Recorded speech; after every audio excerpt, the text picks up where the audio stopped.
ஒரு குரு, இளம் சீடர்கள் எதிரில் உட்காந்துருக்கிறாங்க. குரு பாடம் நடத்திக்கிட்டு இருக்கிறார். சீடர்களுக்கு ஒரு ஆசை, அதாவது ஒரு முக்கியமான மந்திரத்தை நம்ம குருநாதர்கிட்ட இருந்து கற்றுக்கணும் அப்படிங்கிறது அவங்க ஆசை. அது என்ன மந்திரம்னா, இறந்தவரை உயிர்ப்பிக்கக்கூடிய புனித மந்திரம், அதாவது செத்தவங்களுக்கு மீண்டும் உயிர் உண்டாக்குகிற மந்திரம். குருவே, தயவு பண்ணி அந்த மந்திரத்தை எங்களுக்கு உபதேசிக்கணும் அப்படின்னு கேட்டாங்க. அது ரொம்ப ஆபத்தானது, அது என்னத்துக்கு உங்களுக்கு வேண்டாமேன்னாராம் குரு. எங்களுடைய நம்பிக்கை உறுதிப்படுறதுக்காகத்தான் கேட்குறோம், வேற ஒன்றும் இல்லை அப்படின்னு நாங்களாம் சீடர்கள். பக்குவப்படாத அறிவுங்கிறது ரொம்ப ஆபத்தானது அப்படின்னாராம் குரு. இது சீடர்களுக்கு புரியல. அது எப்படிங்க பக்குவப்படாத அறிவு ஆபத்தானதுன்னு சொல்கிறீங்க, அப்படின்னா என்ன அப்படின்னு கேட்டிருக்காங்க சீடர்கள். குரு அதுக்கு விளக்கம் கொடுத்தாராம். அந்த மந்திரத்தை எப்போ பயன்படுத்தணுங்கிறது முக்கியம். அதை அறியக்கூடிய ஞானம் ஏற்படுகிற வரைக்கும் அதை தெரிஞ்சுக்காமல் இருக்கிறது தான் நல்லது, இல்லைன்னா ஆபத்துன்னாராம். ஆனால் அந்த சீடர்கள் அதை கேட்குற மாதிரி இல்லை, ரொம்ப பிடிவாதம் பண்ண ஆரம்பிச்சிட்டாங்க. சரி வாங்க சொல்கிறேன்னார் குரு. எல்லாரும் வந்தாங்க. அந்த புனித மந்திரத்தை அவங்களுக்கு ரகசியமாக உபதேசம் பண்ணார். உபதேசம் பண்ணிவிட்டு அவங்களுக்கு எச்சரிக்கையும் கொடுத்தார். இந்த மந்திரத்தை நல்லா ஆராய்ச்சி பார்த்ததுக்கு அப்புறம்தான் உச்சரிக்கணும், அவசரப்பட்டு எதுவும் செஞ்சிடக்கூடாது அப்படின்னு ஒரு தடவைக்கு பல தடவை எச்சரிக்கை கொடுத்தார். சரின்னு சொல்லிவிட்டு அவங்கெல்லாம் மந்திரத்தை கற்றுக்கிட்டு எழுந்திரிச்சு போயிட்டாங்க. ஒரு நாள் அந்த சீடர்கள் எல்லாம் மணற்பாங்கான இடத்துல அப்படியே நடந்து போயிட்டுருக்கிறாங்க. ஒரு பாலைவன பகுதி மாதிரி ஒரு இடம். அங்கே ஒரு இடத்துல எலும்புகள் குவியலாக கிடந்தது. உடனே இந்த சீடர்கள் முன்ன பின்ன யோசிக்காமல், தியானமும் பண்ணாமல், அந்த மந்திரத்தோட பயனை சோதித்து பார்க்கணும் அப்படின்னு நினச்சிக்கிட்டு அந்த மந்திரத்தை உச்சரிக்க ஆரம்பிச்சிட்டாங்க. அவ்வளோதான். உடனே என்னாச்சு தெரியுமா, அந்த எலும்புகள் எல்லாம் ஓநாய்களாக மாறி அவங்கள துரத்த ஆரம்பிச்சுட்டுது. சீடர்கள் எல்லாம் தலைதெறிக்கி ஓட ஆரம்பிச்சிட்டாங்க. ஓநாய்களும் விடலை, அவங்கள துரத்தி பிடிச்சி கடித்து கொதற ஆரம்பிச்சுட்டுது. அப்போ தான் அந்த சீடர்களுக்கு குரு சொன்ன அறிவுரையோட அர்த்தம் புரிஞ்சுது. பக்குவப்படாத அறிவு ஆபத்தானது அப்படிங்கிறது. அதனால் இதிலேருந்து நாம் தெரிஞ்சுக்க வேண்டியது என்னென்னா, நாம் நம்ம அறிவை வளர்த்துக்கிட்டால் மட்டும் போதாது, அந்த அறிவை எப்போ எப்படி பயன்படுத்தணும் அப்படிங்கிற பக்குவமும் நமக்கு வரணும். அப்போ தான் வாழ்க்கை நல்லபடியாக அமையும், இல்லைன்னா இடைஞ்சல் தான். இந்த காலத்தில் சில சின்ன பிள்ளைங்களுக்கே அறிவு ரொம்ப பக்குவப்பட்டிருக்குங்கிறத உணர முடியுது. ஒரு சின்ன பையன் பள்ளிக்கூடத்தில் மார்க் லிஸ்ட் கொடுத்தாங்க, வாங்கிக்கிட்டு அவசரமாக வீட்டுக்கு ஓடினான். எதிரில் வந்த ஒருத்தர் கேட்டார், என்ன அவசரம், ஏன் இப்படி வேகமாக ஓடுறேன்னார். எங்கள் அம்மா கிட்ட அடி வாங்கணும், அதுக்காக தான் ஓடுறேன்னா. அடி வாங்கிறதுக்காக இவ்வளவு அவசரம்னார் அவர். அப்படி இல்லைங்க, நான் போகிறதுக்குள்ளே எங்கள் அப்பா வீட்டுக்கு வந்துட்டாருன்னா அவர்கிட்ட அடி வாங்க வேண்டியிருக்கும், அதை அவாய்ட் பண்ணுறதுக்காக இப்படி ஓடுறேன் அப்படின்னு நானான் அந்த பையன். ரொம்ப நாளைக்கு முன்னாடி ஒரு நாள் கோவலன் நாடகம் நடந்தது. எங்கள் மதுரையில் நடந்தது. அதில் ஒரு முக்கியமான கட்டம், கண்ணகி கிட்ட சிலம்பை வாங்கிக்கிட்டு அதை விற்கிறதுக்காக மதுரை நகருக்கு புறப்படுறான் கோவலன். அந்த சமயத்தில் கண்ணகி பாடுற மாதிரி ஒரு நாடக பாடல், நாடக ஆசிரியர் எழுதினது. அது என்ன பாட்டுன்னா, மா பாவியோர் கூடி வாழும் மதுரைக்கு மன்னா போகாதீர் என்று அப்படின்னு ஆரம்பிக்கும் அந்த பாட்டு. இதுதான் அந்த பாட்டு. இதை கண்ணகி மேடையில் பாடின உடனே கூட்டத்தில் சலசலப்பு. நம்ம ஊர்லேயே நமக்கு முன்னாடியே நின்றுக்கிட்டு மா பாவியோர் கூடி வாழும் மதுரை அப்படின்னு சொல்கிறாங்களே, என்ன தைரியம் அப்படின்னு எல்லாம் குழப்பம் பண்ண ஆரம்பிச்சிட்டாங்க. மக்கள் சத்தம் போட ஆரம்பிச்சிட்டாங்க. எதிர்ப்பு குரல் அது பாட்டுக்கு வர வர அதிகமாக போட்டுது. கொண்டுக்கிட்டு வா அந்த நாடக ஆசிரியரை, எழுதுனது யார் அப்படின்னு ஒரே சத்தம், கூச்சல். வேறு வழி இல்லை. மெதுவாக மேடைக்கு வந்தார் அந்த நாடக ஆசிரியர். 4 பக்கத்திலிருந்தும் கேள்வி கணைகள். மக்களை பார்த்து கொஞ்சம் அமைதியாக இருங்கோ அப்படின்னு சொல்லிவிட்டு தன்னுடைய விளக்கத்தை சொல்ல ஆரம்பித்தார் அந்த நாடக ஆசிரியர். மா அப்படின்னு சொன்னால் திருமகளாகிய லட்சுமி அப்படின்னு அர்த்தம். பா அப்படின்னா கலைமகளாகிய சரஸ்வதி. வி அப்படின்னா மலைமகளாகிய பார்வதி. மா பாவியோர் அப்படின்னா திருமகளும் கலைமகளும் மலைமகளும், இவங்க மூவரும் அப்படின்னு அர்த்தம். இந்த 3 பேரும் வாழ்கின்ற மதுரை புனிதம் நிறைந்தது, சகல செல்வங்களும் நிறைஞ்சது. அப்படிப்பட்ட ஊரில் நான் அணிந்து கொள்ளும் இந்த சாதாரண சிலம்பை யார் வாங்கிக்குவாங்க அப்படிங்கிற எண்ணத்தோடு தான் கண்ணகி அப்படி சொல்கிறா. அதை நினச்சி தான் நான் எழுதினேன். ஆகவே மதுரையை ரொம்ப சிரமப்படுத்தணும், ரொம்ப மோசமாக எழுதணும் அப்படிங்கிற எண்ணம்லாம் எனக்கு கிடையாது, பெருமைப்படுத்தணும்னு நினச்சி தான் அப்படி எழுதினேன் அப்படின்னு விளக்கம் கொடுத்தாராம். இந்த விளக்கத்தை கேட்டதும் எல்லாரும் ரொம்ப சமாதானம் ஆயிட்டாங்களாம். இப்படி விளக்கம் கொடுத்த அந்த நாடக ஆசிரியர் யார் தெரியுமா? அவர் தான் தமிழ் நாடக உலகின் முதல் ஆசான் சங்கரதாஸ் சுவாமிகள். அவருக்கு நகைச்சுவை உணர்வும் அதிகம். 1920ஆம் ஆண்டு திருநெல்வேலியில் அவர் தங்கியிருக்கிறார் நாடகம் நடத்துறதுக்காக. அவர் தங்கியிருந்த வீட்டில் கொசு மூட்டைப்பூச்சி அதிகமாக இருந்திருக்கு. அவரால் தூங்கவே முடியல. அவர் அனுபவித்த தொல்லைகள் ஒரு பாட்டாக உருவாச்சு. வேடிக்கையாக ஒரு பாட்டு எழுதினாராம். மூட்டையும் கொசுவும் ஒரு வீட்டிலே மீட்டிங் போட்டால் முன்னே நிற்க யாரால் முடியும்? கொசு மோகன ராகம் போல சத்தம் போட்டு முன்னே நின்று செய்திடும் யுத்தம். இதை மறுநாள் நாடகத்தில் கோமாளி வேஷம் போட்ட ஒரு சிறுவனை விட்டு பாட வச்சுருக்கார். எல்லாரும் சிரித்து ரசித்தாங்களாம். சங்கரதாஸ் சுவாமிகள் கல்யாணமே பண்ணிக்கல, துறவி மாதிரியே வாழ்ந்திருக்கார். தமிழ் நாடக கலைக்கு தன்னையே அர்ப்பணம் பண்ணிக்கிட்டவர் அவர். 1922 நவம்பர் மாதத்தில் ஒரு நாள் புதுச்சேரியில் அவர் வாழ்க்கை முடிஞ்சுது. அப்போ அவருக்கு வயசு 55. சங்கரதாஸ் சுவாமிகள் நாடக ஆசிரியர் மட்டும் இல்லை, மேடை நாடக இயக்குனர், தயாரிப்பாளர், அவரே ஒரு சிறந்த நடிகர். ஒரு தடவை சாவித்திரி நாடகத்தில் இவர் யமதர்மனாக வேஷம் போட்டு நடிச்சிருக்கிறார்.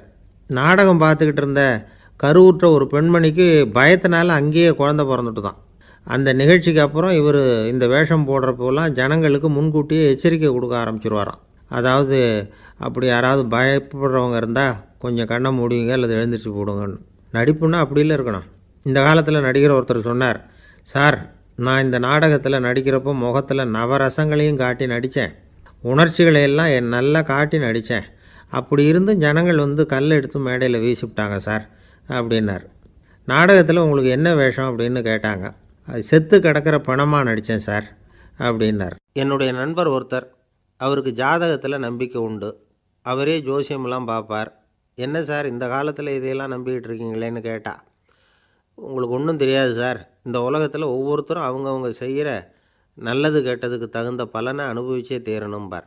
அது மட்டும் இல்லை, ஒருத்தன் செத்துட்டா கூட அவன் செஞ்ச பாவ புண்ணியங்கள் கூடவே போயிட்டுருக்கோம்பார். அது எப்படி கூட போகும் அப்படின்னு குதர்க்கமாக கேட்டால், அதுக்கு அவர் ஒரு கதை சொன்னார். அது ரொம்ப சுவாரஸ்யமாக இருந்தது. ஒரு ஊரில் ஒருத்தர் இருந்தாராம். அவர் ஜோசியம் பார்க்குறதுல ரொம்ப கெட்டிக்காரரு. ஒருத்தருடைய தலைமுடியை மட்டும் அவர்கிட்ட காட்டினா போதும், அதை மட்டும் பார்த்துட்டு அவருடைய ஜாதகத்தையே சொல்லிவிடுவாராம். அப்பேற்பட்ட திறமை. அந்த ஆள் ஒரு சமயம் கன்னியாகுமரி கடற்கரைக்கு போயிருந்துருக்கிறார்.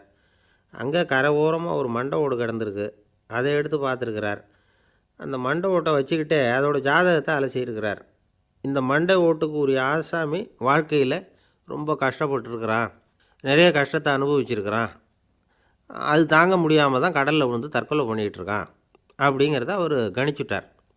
இருந்தாலும் இந்த மண்டை ஓடு இன்னமும் அனுபவிக்க வேண்டியது பாக்கி இருக்குது அப்படிங்கிறதையும் அவர் உணர்றார். அது சரி, ஒருத்தன் உயிரோடு இருக்கிற வரைக்கும் தானே நல்லது கெட்டதை அனுபவிக்க முடியும். செத்ததுக்கு அப்புறமும் பாக்கி இருக்குன்னா அதை எப்படி அனுபவிக்கிறது?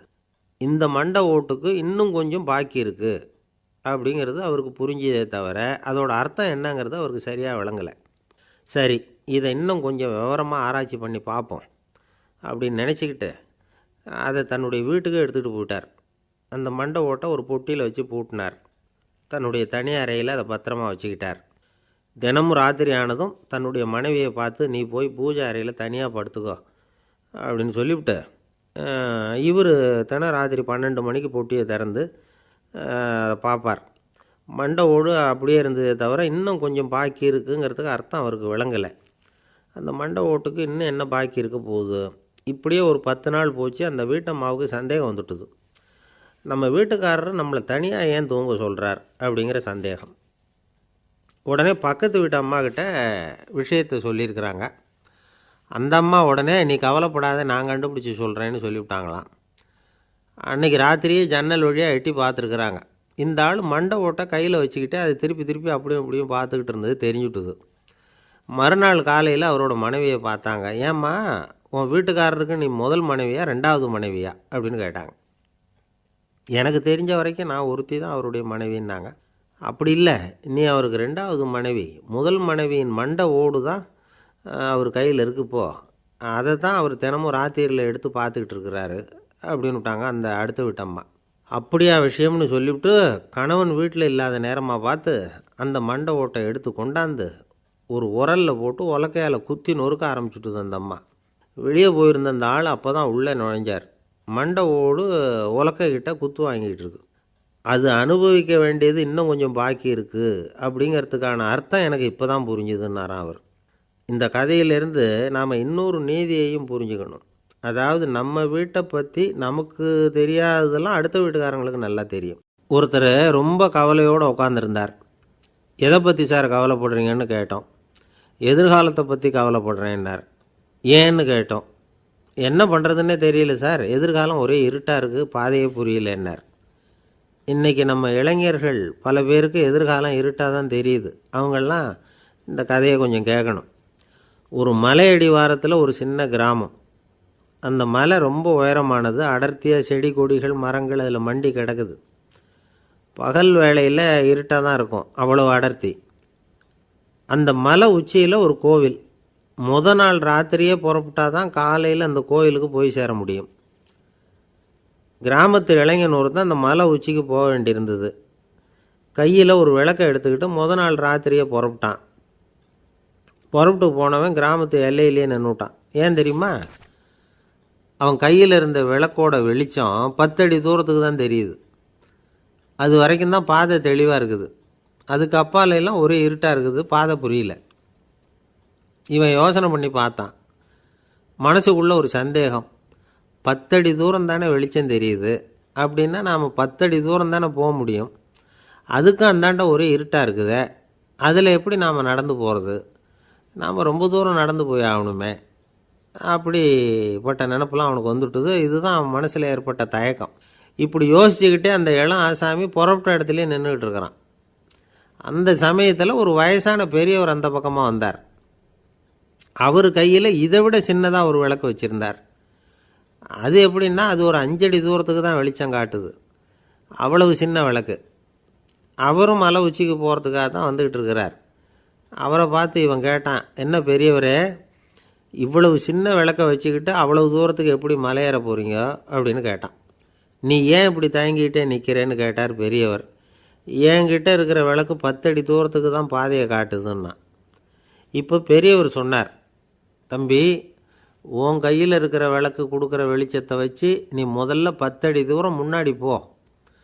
10வது அடியில் போய் நின்றுக்கிட்டு பாரு, மறுபடியும் ஒரு 10 அடி தூரத்துக்கு பாதை தெரியும்.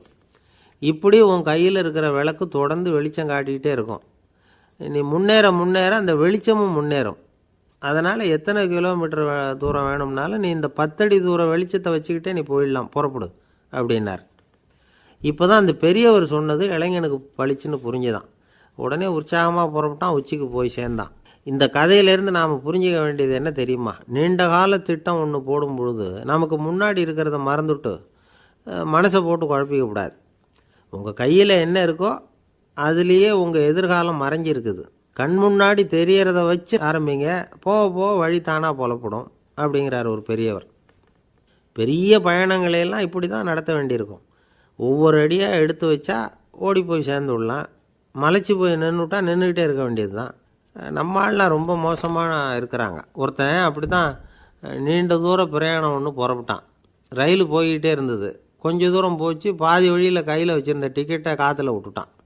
ஐயோ, என் டிக்கெட்டு போயிட்டுதே அப்படின்னு கத்த ஆரம்பிச்சிட்டான். பக்கத்தில் இருந்த பெரியவர் அவனை பார்த்து பரிதாபப்பட்டு, கவலைப்படாத தம்பி, போனால் போகுது, வேறு டிக்கெட் வாங்கிக்கலாம் அப்படின்னு ஆறுதல் சொன்னார்.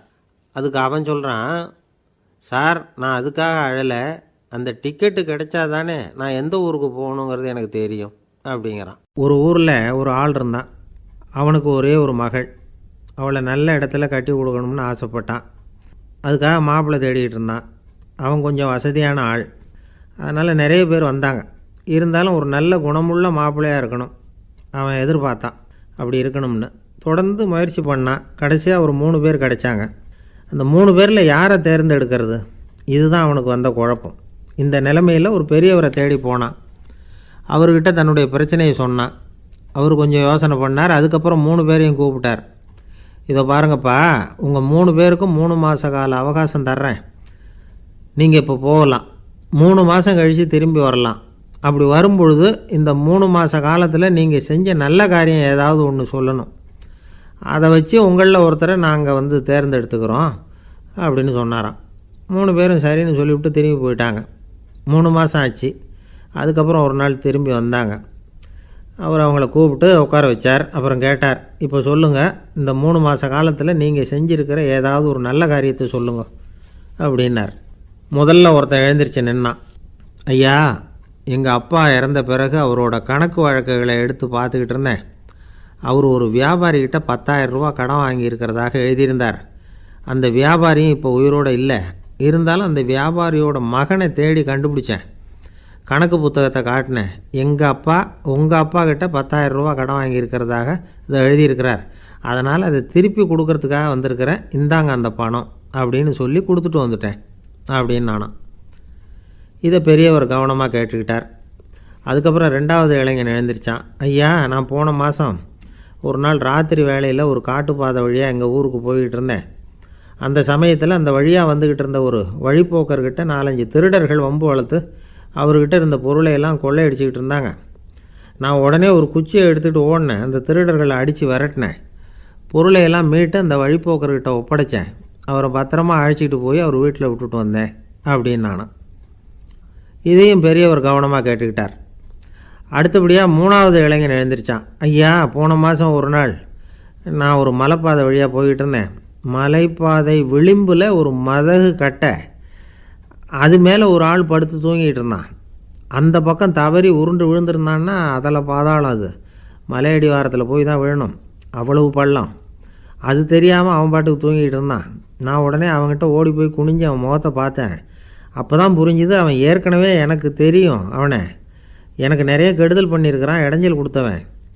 இருந்தாலும் ஐயோ பாவம்னு நினச்சி அவனை எழுப்பி பாதுகாப்பாக வேற ஒரு இடத்துல படுக்க வச்சுட்டு வந்தேன் அப்படின்னு நானும். பெரியவர் இதையும் கேட்டுக்கிட்டார்.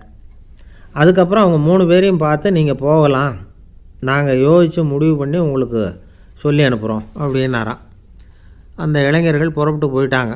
அதுக்கப்புறம் அந்த பெண்ணோட அப்பாவை பார்த்து சொன்னார், இந்த 3 பேருமே நல்ல பிள்ளைங்க தான், அதில் ஒன்றும் சந்தேகம் இல்லை. இருந்தாலும் இந்த 3 பேர் செஞ்ச செயல்களையும் ஒப்பிட்டு பார்க்க வேண்டியிருக்கு. முதல் இளைஞன் நேர்மைக்கு எடுத்துக்காட்டாக விளங்குறான். இந்த காலத்தில் இது மாதிரி இளைஞர்களை பார்க்குறது ரொம்ப கஷ்டம்தான். இருந்தாலும் அவன் கடமையை தான் செஞ்சான். 2வது இளைஞன் நல்ல வீரன், தைரியசாலி. ஒரு வீரன் எதை செய்யணுமோ அதைத்தான் இவன் செஞ்சான். இவன் ஒரு லட்சிய மனிதன். 3வது இளைஞன் தன்னுடைய பகைவனுக்கே உதவி செஞ்சுருக்கான். அவன் உயிரை காப்பாற்றியிருக்கிறான். பகைவனுக்கு அருள்வதுங்கிறது ஒரு சாதாரண மனுஷனால் செய்யக்கூடிய காரியம் இல்லை. பகையை மறக்கிறதும் பகைவனுக்கு அருள்வதும் தெய்வீக பண்புகள். அதனால் இவனையே உன்னுடைய மகளுக்கு ஏற்ற மாப்பிள்ளையாக தேர்ந்தெடுக்கலாம் அப்படின்னு சொன்னாங்களாம். ஒரு நல்ல நாளில் அவங்களுக்கு திருமணம் நல்ல விதமாக நடந்து முடிஞ்சுதான். இது சுவாமி சின்மயானந்தர் சொல்லியிருக்கிற ஒரு கதை. இதிலேருந்து நாம் புரிந்து கொள்ள வேண்டிய ஒரு கருத்து, நமக்கு கெடுதல் பண்ணவங்களுக்கும் நாம் நல்லது செய்யணும். ஆனால் நடைமுறையில் அப்படி நம்மளால் செய்ய முடியறதில்ல. அதுதான் சிக்கல்.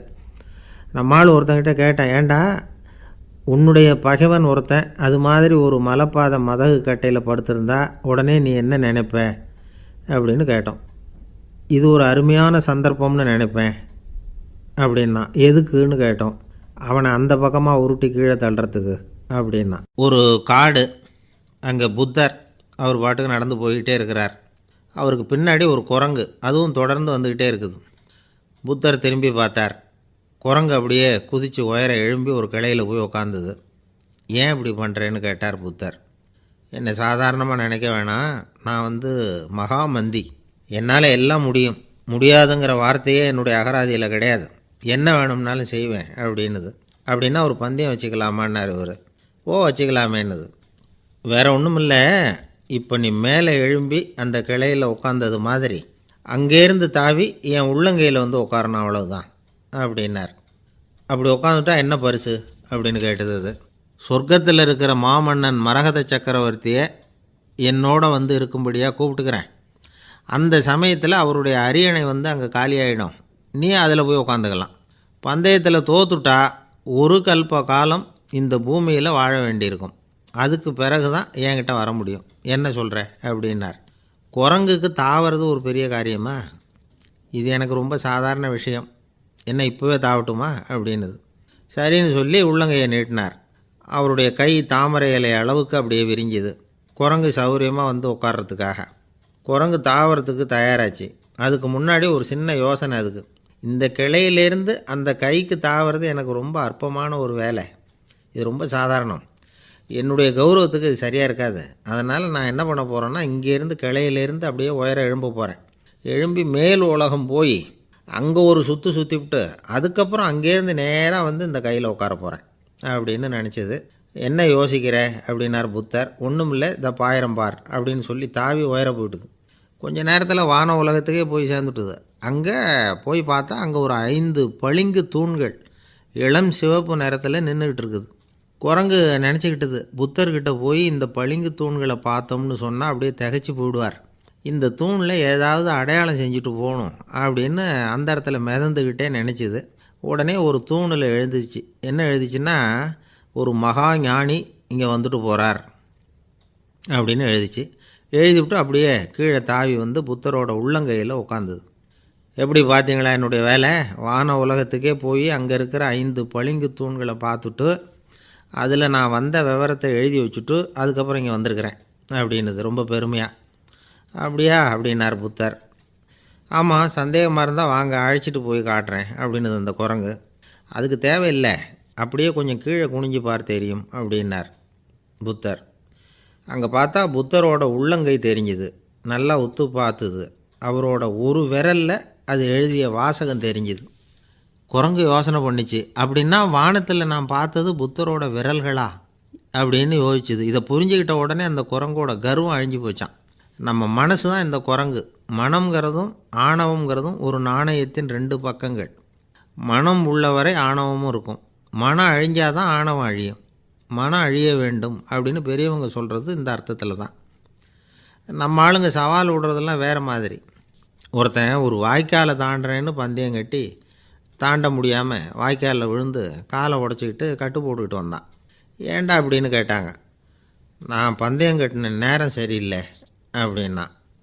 எப்படிறான்னு கேட்டிருக்காங்க. வாய்க்காலில் தண்ணி இருக்கிற நேரமாக பார்த்து பந்தயம் கட்டியிருக்கணும் அப்படின்னானா. ஒரு அம்மா, அவங்களுக்கு 35 வயசு இருக்கும்.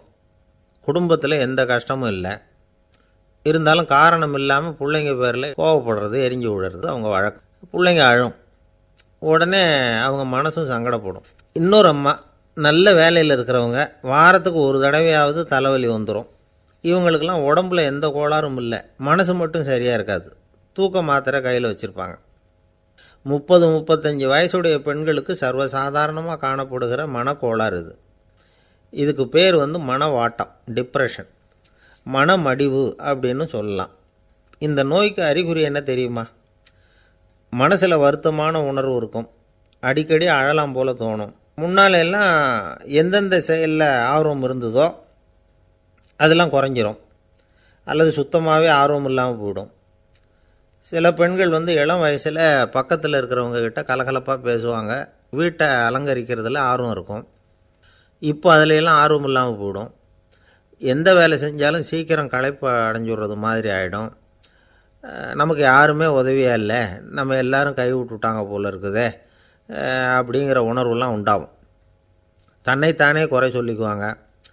நாம் தப்பு பண்ணிவிட்டோம் போல் இருக்குதே அப்படின்னு தோணும். குற்றம் பண்ணிட்டதா நினச்சி கஷ்டப்படுவாங்க. பசி இருக்காது, தூக்கத்தில் தொந்தரவு இருக்கும்.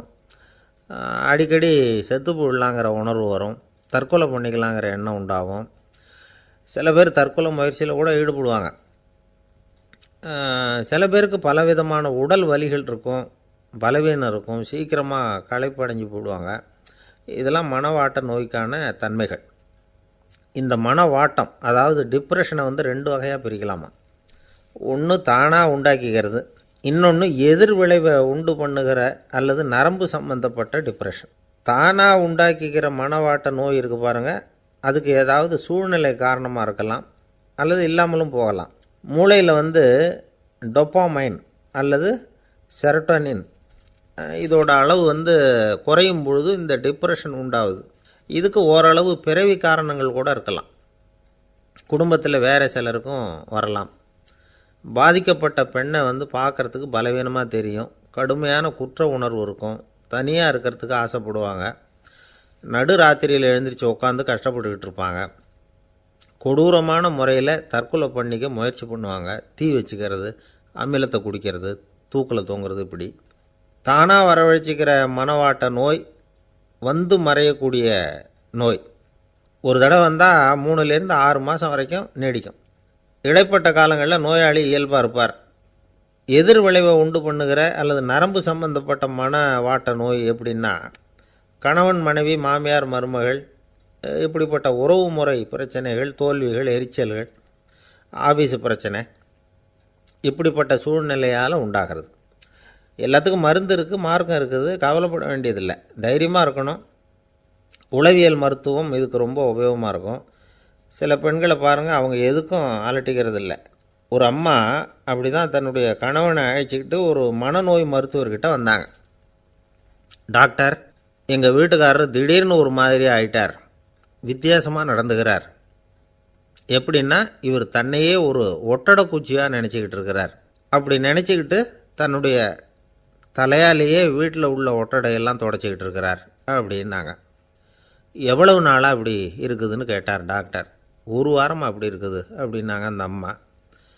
அப்படின்னா முன்னாடியே ஏன் அழைச்சிட்டு வரல அப்படின்னு கேட்டார் டாக்டர். வீடு பூரா சுத்தமாகட்டுமேனு பார்த்துக்கிட்டு இருந்தேன் டாக்டர் அப்படின்னாங்களாம் அந்த அம்மா. ஒரே ஒரு ஊரில் ஒரு பாதிரியார் இருந்தார். ரொம்ப நாள் சந்தோஷமாக வாழ்ந்தார். ஒரு நாள் அவர் மடத்து சமையல் அறையில் பாத்திரங்களை கழுவி துலக்கி சுத்தப்படுத்திக்கிட்டு இருந்தார். அந்த சமயத்தில் ஒரு தேவதூதன் அவர் முன்னாடி வந்து நின்னான். இவர் நிமிர்ந்து பார்த்தார். ஆண்டவர் என்னை உங்ககிட்ட அனுப்பியிருக்கிறார், பரலோகத்தில் வாசம் செய்யறதுக்கு உங்களுக்கு நேரம் வந்துட்டுது அப்படின்னு நான் அந்த ஆள். ஆண்டவருக்கு என்னோட ஞாபகம் வந்ததுக்கு நன்றி. ஆனாலும் இப்போ இங்கே நீயே பாரு, எவ்வளவு பாண்டங்கள் பாக்கி இருக்குது, இவ்வளவையும் நான் சுத்தப்படுத்த வேண்டியிருக்கு. நான் நன்றி கெட்டவனாக இருக்க விரும்பலை. இந்த பணியை முடிக்கிற வரைக்கும் என்னுடைய பரலோக வாழ்வை தள்ளி வைக்க முடியுமா? நீ என்ன நினைக்கிற அப்படின்னு கேட்டார். தேவதூதன் தனக்கே உரிய விவேகத்தோட அன்போட பாதிரியாரை பார்த்தான். சரி, என்ன செய்யலாம்ங்கிறத அப்புறம் சொல்கிறேன் அப்படின்னு சொல்லிவிட்டு புறப்பட்டு போயிட்டான். ஒரு நாள் அந்த பாதிரியார் தோட்டத்தில் உள்ள களைகளையெல்லாம் ஒரு களை கொத்தியால் கொத்தி களை எடுத்துக்கிட்டு இருக்கிறார். அந்த சமயத்தில் இந்த தேவதூதன் மறுபடியும் அவர் முன்னாடி நிற்கிறான். பாதிரியார் பார்த்தார். இதை பாரு, இந்த தோட்டம் பூராவும் எவ்வளவு களை மண்டி கிடக்கு, பரலோகம் கொஞ்ச காலம் எனக்காக பொறுத்திருக்கலாம்னு நீ நினைக்கிறியா அப்படின்னு கேட்டார். தேவதூதன் சிரிச்சுக்கிட்டே மறுபடியும் மறைஞ்சிட்டான். மறுபடியும் அவர் களை எடுக்கிறது, தானிய களஞ்சியத்துக்கு வர்ணம் பூசுறது, இப்படிப்பட்ட வேலைகளில் ஈடுபட்டிருக்கார்.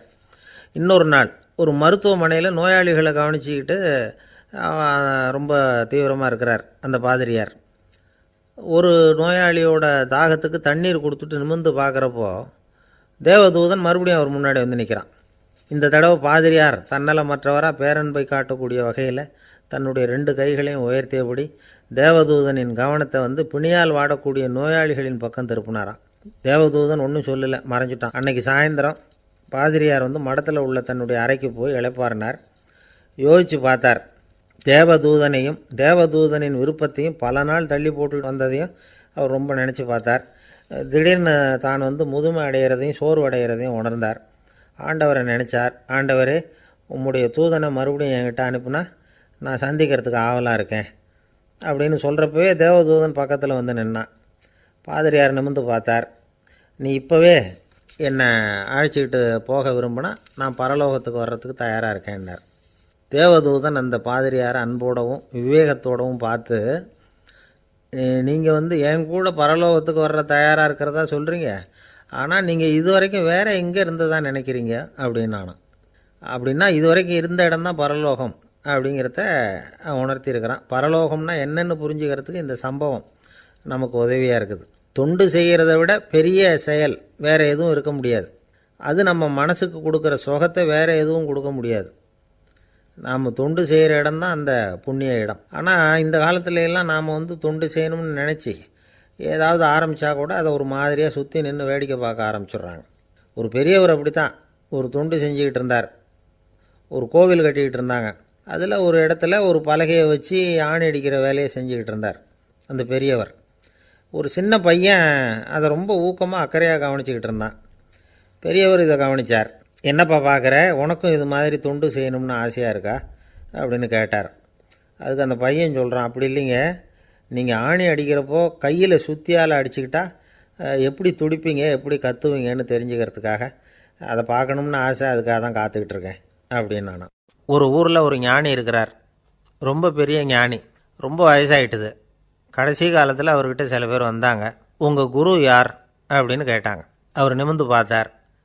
எனக்கு ஆயிரக்கணக்கான குருமார்கள் உண்டு, அவங்க பேரெல்லாம் சொல்லணும்னா இந்த காலம் பத்தாது, ஆனால் முக்கியமான ஒரு 3 பேரை பற்றி மட்டும் உங்களுக்கு சொல்கிறேன் அப்படின்னாராம். அப்புறம் சொன்னார், அந்த 3 பேரில் ஒருத்தன் ஒரு திருடன். ஒரு சமயம் ஒரு பாலைவனம் வழியாக நான் போய்கிட்டு இருந்தேன். அப்போது வழி தவறி போய் ஒரு கிராமத்துக்கு போயிட்டேன். அது இருட்டு நேரம், நடு ராத்திரி, ஊரே உறங்கி போச்சு. அந்த நேரத்தில் ஒரு ஆள் மட்டும் ஒரு வீட்டு சுவத்தில் ஏதோ பண்ணி உள்ளே நுழையிறதுக்கு முயற்சி பண்ணிகிட்ருக்கிறான். அவங்கிட்ட போய் நான் இன்றைக்கி இங்கே எங்கே தங்க முடியும் அப்படின்னு கேட்டேன். அதுக்கு அவன், இந்த ராத்திரி வேளையில் அது ரொம்ப சிரமம், ஒரு திருடனோட உங்களால் தங்க முடியும்னா நீங்கள் என்னோட தங்கலாம் அப்படின்னா. நான் அவங்க கூட 1 மாதம் தங்கியிருந்தேன். ஒவ்வொரு நாள் ராத்திரியும் இப்போ நான் என்னுடைய வேலைக்கு போகிறேன், நீங்கள் ஓய்வு எடுத்துக்கோங்க அப்படின்னு சொல்லிவிட்டு போவான். அவன் திரும்பி வந்த உடனே உனக்கு ஏதாவது கிடச்சிதான்னு நான் கேட்பேன். அதுக்கு அவன், இன்றைக்கி ராத்திரி ஒன்றும் இல்லை, நாளைக்கு மறுபடியும் முயற்சி பண்ணுவேன் அப்படின்பா. எப்பவும் அவன் நம்பிக்கை இழந்ததே கிடையாது, எப்பவும் சந்தோஷமாகவே இருப்பான். நானும் ரொம்ப காலமாக தியானம் பண்ணிக்கிட்டே இருந்தேன், ஒன்றுமே நடக்கலை. ஆனால் நான் என்ன பண்ணேன் தெரியுமா, மனசு வருத்தப்படும், நம்பிக்கை இழந்துருவேன். அப்போல்லாம் அந்த திருடனுடைய விடாமுயற்சி தான் ஞாபகத்துக்கு வரும். அதனால் அந்த திருடன் எனக்கு ஒரு குரு. என்னுடைய 2வது குரு யாருன்னா அது ஒரு நாய். இது எப்படின்னா, ஒரு சமயம் எனக்கு ரொம்ப தாகமாக இருந்தது. ஒரு நதியை நோக்கி போய்கிட்டு இருந்தேன். அப்போது ஒரு நாயும் வந்தது, அதுக்கும் தாகம். ஓடி வந்து ஆற்றை பார்த்துது. அதோட நிழல் வந்து ஆற்றுல தெரிஞ்சுது. அதை பார்த்ததும் பயந்துட்டுது. அதாவது அது தன்னுடைய சொந்த உருவத்தையே கண்டு பயந்தது. அதை பார்த்து குறைக்குது, திரும்பி ஓடிச்சு. ஆனால் அதுக்கு தாகம் அதிகமாக இருந்ததுனால அது மறுபடியும் திரும்பி வந்தது. பார்த்தா மறுபடியும் தண்ணியில் நாயோட உருவம் தெரியுது. இப்படி சில தடவை பண்ணிச்சு. இருந்தாலும் கடைசியில் தண்ணியில் குதிச்சுட்டுது துணிஞ்சி. இப்படி குதித்த உடனே அதோட உருவமும் மறைஞ்சுட்டுது. இதை பார்த்தேன். நான் என்ன புரிஞ்சுக்கிட்டேன்னா, எவ்வளவு தான் பயம் இருந்தால் கூட ஒருத்தன் தைரியமாக காரியத்தில் இறங்கணும் அப்படிங்கிறத புரிஞ்சுக்கிட்டேன். இந்த போதனை அந்த நாய்கிட்ட இருந்து எனக்கு கிடைச்சிது. இது ஒன்று. அடுத்தது என்னுடைய 3வது குரு யாருன்னா அது ஒரு சின்ன குழந்தை. நான் ஒரு சமயம் ஒரு நகரத்துக்கு போனேன்.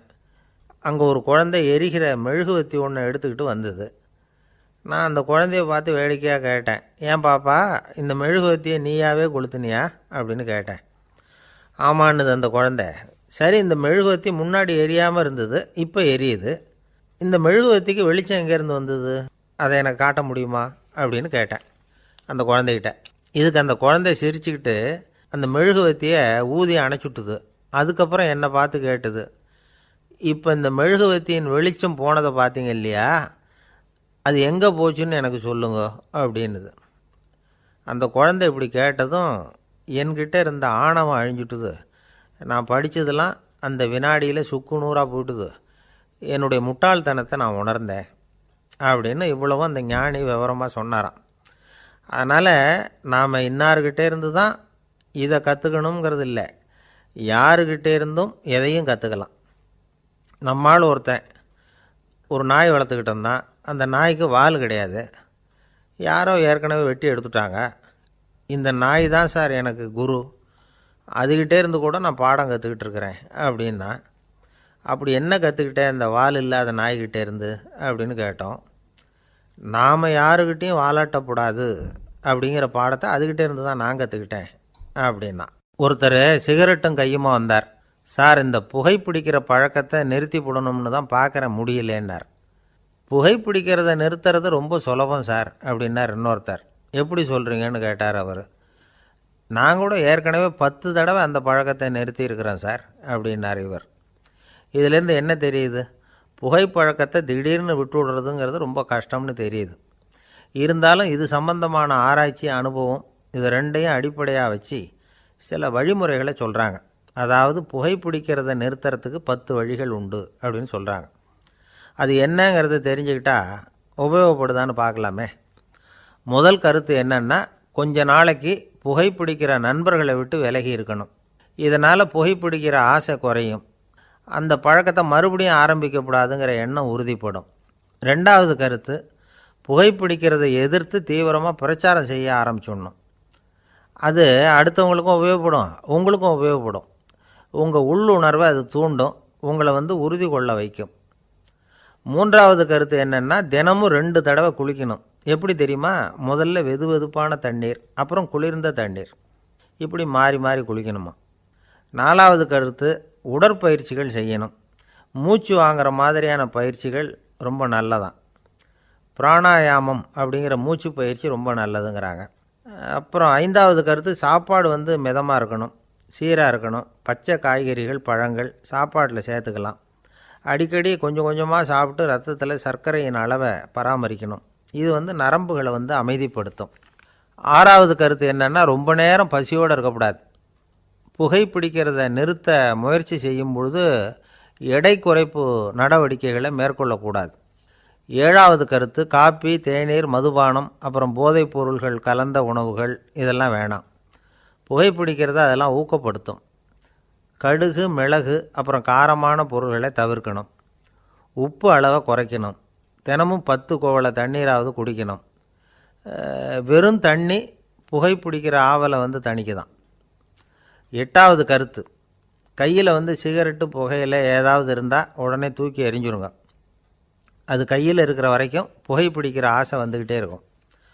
ஒன்பதாவது கருத்து என்னென்னா, இறை நம்பிக்கை உள்ளவங்க புகைப்பிடிக்கிற எண்ணம் வர்றப்போவெல்லாம் பிரார்த்தனை செய்ய ஆரம்பிச்சுடலாம். 10வது கருத்து, உங்களுக்கு ரொம்பவும் வேண்டியவங்க யாரோ அவங்கக்கிட்ட எல்லாம் நீங்கள் புகைப்பிடிக்கிறத நிறுத்தி விட்டதாக சொல்லிவிடுங்க. இந்த 10 வழிகளையும் கடைபிடிக்க ஆரம்பிச்சுட்டா புகைப்பிடிக்கும் பழக்கத்தை நிறுத்தி விடலாம் அப்படின்னு சொல்கிறாங்க அனுபவப்பட்டவங்க. முயற்சி பண்ணி பார்க்கலாம். ஒரு முக்கியமான இடத்துல நின்றுக்கிட்டு இருந்தார் ஒருத்தர். அங்கே இன்னொருத்தர், ஏன் சார் இந்த இடத்துல சிகரெட் பிடிக்கலாமா அப்படின்னு அனுமதி கேட்டார். இந்த இடத்துல சிகரெட் பிடிக்கக்கூடாதுங்க அப்படின்னாரு இவர். நீங்கள் இப்படி சொல்கிறீங்க, ஆனால் இந்த இடத்துல கீழே நிறைய சிகரெட் துண்டுகள் கிடக்குதே, அவங்கெல்லாம் யார்? அவங்கெல்லாம் உங்கள் மாதிரி என்கிட்ட அனுமதி கேட்காதவங்க அப்படின்னாராம் இவர். இந்த உலகத்தில் எவ்வளவோ உயிரினங்கள் இருக்குது. ஒவ்வொன்றும் ஒவ்வொரு விதமாக சண்டை போடுது. இப்போ 2 மாடு சண்டை போட்டுக்குதுன்னு வச்சுக்கோங்க, என்ன பண்ணும்? 2 முட்டிக்கும். அதுக்கு சண்டை போடுறதுக்கு ஆயுதமாக உபயோகப்படுறது அதோட கொம்பு. 2 சேவல் சண்டை போட்டுக்குதுன்னு வச்சுக்கோங்க, அதுக்கு ஆயுதமாக உபயோகப்படுறது அதோட கால் நகம். காலால் தான் அது ஒன்றோட ஒன்று சண்டை போட்டுக்கும். ஆனால் 2 மனுஷன் சண்டை போட்டுக்கிறான்னு வச்சுக்கோங்க, இவன் இன்னதை தான் ஆயுதமாக உபயோகப்படுத்துவான்னு குறிப்பிட்டு சொல்ல முடியாது. கல்லை எடுப்பான், கத்தி எடுப்பான், துப்பாக்கி எடுப்பான், என்ன வேணாலும் பண்ணுவான். வாயால் திட்டுவான், கையால் அடிப்பான், காலால் உதைப்பான், சகலகலா வல்லவன். விலங்குகள்லாம் பொதுவாக வாயை சாப்பிட்றதுக்கு மட்டும்தான் உபயோகப்படுத்துது. ஆனால் இவனுக்கு சாப்பிட்றதுக்கும் அதுதான், சாப்பிட்டு விட்டு திட்டுறதுக்கும் அதுதான். ஆனால் ஒரு விஷயத்தில் மட்டும் கெட்டிக்கிறேன். அதாவது நாம் சண்டை போட்டுக்கிட்டாலும் பரவாயில்லை, கோழிகள் சண்டை போடாமல் இருக்கணும் அப்படின்னு ஆசைப்படுறான். எதுக்காக? கோழிகள் சண்டை போடாமல் இருந்தால் நிறைய முட்டைகள் போடுமா, அதுக்காக தான் இந்த அக்கறை. கோழி பண்ணை வச்சுருக்கிறவங்களுக்கு இது ஒரு பெரிய பிரச்சனை. அதாவது பண்ணையில் இருக்கிற கோழிகளுக்குள்ளே அடிக்கடி சண்டை வந்துடும். அதனால் முட்டை உற்பத்தி குறைஞ்சிரும். சரி, இதுக்கு என்ன பண்ணுறது? பண்ணையில் போய் உட்காந்துக்கிட்டு தினமும் பஞ்சாயத்து பேசிகிட்டு இருக்க முடியுமா? அமெரிக்காவில் கோழி பண்ணை வச்சுருக்கிற ஒருத்தர் இதை பற்றி யோசனை பண்ணி பார்த்தாராம். ஒரு வழியையும் கண்டுபிடிச்சிருக்கார். கோழிக்கெல்லாம் மூக்கு கண்ணாடி மாட்டி விட்டுட்டோம்னா அது சண்டை போடுற குணம் குறைஞ்சிரும், முட்டை அதிகமாகிடும். அந்த கண்ணாடியில் உள்ள லென்ஸு சிவப்பு நிறத்தில் இருக்கணும், அவ்வளவுதான் அப்படின்னு அவர் கண்டுபிடிச்சாராம்.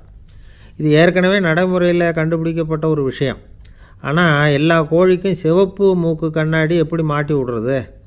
அப்படியே மாட்டி விட்டாலும் அது நழுவாமல் இருக்கணுமே. இப்போ நாமெல்லாம் நடு விரலால் மூக்கு கண்ணாடி நடுவில் தொட்டு அப்படி ஸ்டைலாக சரி பண்ணிக்கிறோம். அது மாதிரி கோழி எப்படி சரி பண்ணிக்கும்? இதுதான் பிரச்சனை. இதுக்கு அவர் என்ன வழி கண்டுபிடிச்சாருன்னா, கோழிக்கெல்லாம் மூக்கு கண்ணாடிக்கு பதிலாக விழியொட்டு வில்லைகள், காண்டாக்ட் லென்ஸ், அதை பொருத்தி விட்டா என்ன அப்படின்னு யோசனை பண்ணார். அதே மாதிரி பண்ணார். அதே மாதிரி செஞ்சு பார்த்தார், வெற்றி. அதுக்கப்புறம் கோழியெல்லாம் சண்டை போட்டுக்கலையாம், சமாதான பிரியர்களாக ஆகிட்டு தான். கோழிகளுக்கு இயல்பாகவே சண்டை போடுற குணம் உண்டு.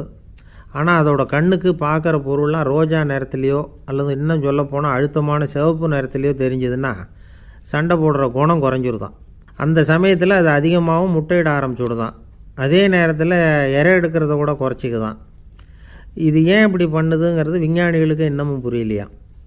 எப்படியோ அமெரிக்க கோழிகள்லாம் கான்டாக்ட் லென்ஸ் பொருத்திக்க ஆரம்பித்தாச்சு. கோழி கழுத்தை பிடிச்சிக்கிட்டு ஒரு சில வினாடிகளில் அதை பொருத்தி விட்றாங்களாம். கோழியோட ஆயுள் பூரா அது அப்படியே இருக்குமா. பண்ணையில் முட்டை உற்பத்தி குறைஞ்சா இது மாதிரி விஞ்ஞானபூர்வமாக பரிகாரம் தேடுறது தான் நல்லது. நமக்கு வேண்டியப்பட்ட ஒருத்தர் அவர் ஒரு கோழி பண்ணை வச்சுருந்தார். அந்த பண்ணையில் பாதி கோழி திடீர்னு செத்து போச்சு. உடனே ஒரு கால்நடை மருத்துவர்கிட்ட போக வேண்டியது தானே. அங்கே போகல. உள்ளூரில் மந்திரம் பண்ணிகிட்டு இருந்த ஒரு சாமியார்கிட்ட போனார். அவர் காலில் விழுந்தார். சாமி, என் பண்ணையில் பாதி கோழி செத்து போட்டுதுன்னார். சாமியார் யோசனை பண்ணார். சரி, பண்ணையில் வாசப்படி கிழக்கு பக்கமாக வச்சுருக்கியா மேற்கு பக்கமாக வச்சுருக்கியான்னு கேட்டார். கிழக்கு பக்கமாக இருக்குன்னார் அவர். அதுதான் தப்பு, மேற்கு பக்கமாக அதை மாற்று சரியாக போடும்னாராம். அதே போல் இவர் போய் மாற்றிவிட்டார். அப்பவும் பாதி செத்து போச்சு. மறுபடியும் சொன்னார், சாமி மறுபடியும் பாதி கோழி செத்து போட்டுதேன்னார். சரி, கூரை எப்படி போட்டிருக்க, ஓடு போட்டிருக்கியா இல்லை கீத்து போட்டிருக்கேன்னார்.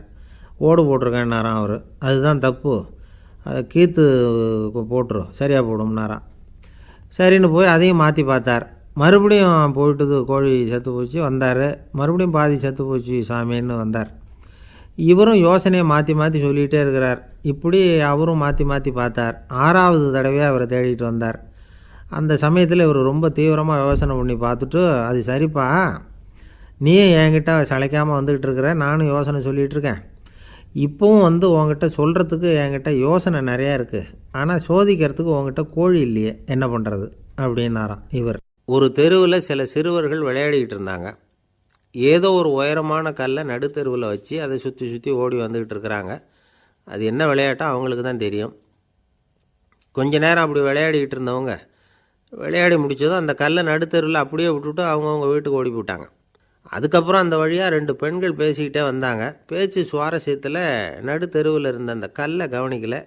காலில் இடிச்சுட்டுது, லேசாக ரத்தம் வந்துட்டுது, வலி தாங்கலை. காலில் இடிச்சுக்கிட்ட பொண்ணு திட்ட ஆரம்பிச்சுட்டுது. வர வர ஊர் உலகம் ரொம்ப கெட்டு போச்சு, யாருக்கும் பொறுப்பே கிடையாது பாரு, இப்படி நடுத்தருவில் பொறுப்பு இல்லாமல் இப்படி கல்லை போட்டு வச்சுருக்குறாங்களே, இது நியாயமா அப்படின்னு சொல்லி இந்த சமூகத்தை கடுமையாக விமர்சனம் பண்ணிக்கிட்டே அவங்க போயிட்டாங்க. கொஞ்ச நேரம் கழித்து ஒரு வாலிபன் அந்த வழியாக வந்தான். அந்த கல்லை பார்த்தான், நின்னான். ஒரு நிமிஷம் யோசனை பண்ணான். என்ன பண்ணலாம்னு பார்த்தான். தன்னுடைய வீரத்தையும் பலத்தையும் காட்டணும்னு நினச்சான். பின்னாடி போனான். அப்புறம் வேகமாக ஓடி ஒரு சின்ன ஹை ஜம்ப் அப்படியே துள்ளி குதித்தான். துள்ளி குதித்து தாண்டி அந்த பக்கமாக போய் விழுந்தான். அப்படியே விசில் அடிச்சுக்கிட்டு அவன் பாட்டுக்கு நடந்து போகிறான். அடுத்தபடியாக ஒரு காதல் ஜோடி அந்த வழியாக வந்தது. நடுத்தெருவில் கண்ணில் பட்டது. அவங்க 2 பேரும் ரொம்ப நெருக்கமாக சேர்ந்து வந்துக்கிட்டு இருக்கிறாங்க. நடுவில் கல் இருக்கிறதுனால கொஞ்ச நேரம் 2 பேரும் விலகி மறுபடியும் இந்த பக்கம் சேர்ந்து போகணும். கொஞ்ச நேரம் நாம் பிரிய வேண்டி இருக்குதே அப்படின்னு வருத்தத்தோடு முணுமுணுத்துக்கிட்டே இந்த பக்கம் வந்தாங்க. அதுக்கப்புறம் வழக்கம் போல் சேர்ந்து அவங்க பாட்டுக்கு எதிர்காலத்தை பற்றி கற்பனை பண்ணிக்கிட்டே போயிட்டாங்க. கடைசியாக அந்த வழியாக பார்வை இல்லாத ஒருத்தர் வந்துக்கிட்டு இருக்கார். அவர் கையில் வழக்கமாக வச்சிருக்கிற அந்த ஊன்றுகோல், கையில் இருக்கிற அந்த ஊன்றுகோலால் தனக்கு முன்னாடி அப்படியும் இப்படியும் அப்படியே தட்டிக்கிட்டு பார்த்துக்கிட்டே அவர் மெதுவாக நடந்து வந்துக்கிட்டு இருக்கிறார். வழியில் இருக்கிற அந்த கல் தட்டுப்பட்டுது. உடனே நடுத்தெருவில் ஒரு கல் இருக்குங்கிறத அவர் புரிஞ்சுக்கிட்டார். உடனே குனிஞ்சார். அந்த கல்லை தடவி பார்த்து எடுத்தார். தெரு ஓரமாக கொண்டுட்டு போய் போட்டார். அதுக்கப்புறம் அவர் பாட்டுக்கு அவர் வழியில் நடந்து போனார். இப்போது இதில் பல பேர் வந்தாங்க போனாங்க. இவங்களில் பார்வை உள்ளவங்க யார், பார்வை இல்லாதவங்க யார்? இப்படி ஒரு கேள்வி கேட்டால் என்ன பதில் சொல்ல முடியும்? கொஞ்சம் யோசித்து பார்த்தா இன்றைக்கி பல பேர் இப்படி தான் இருந்துகிட்டு இருக்கிறோம்.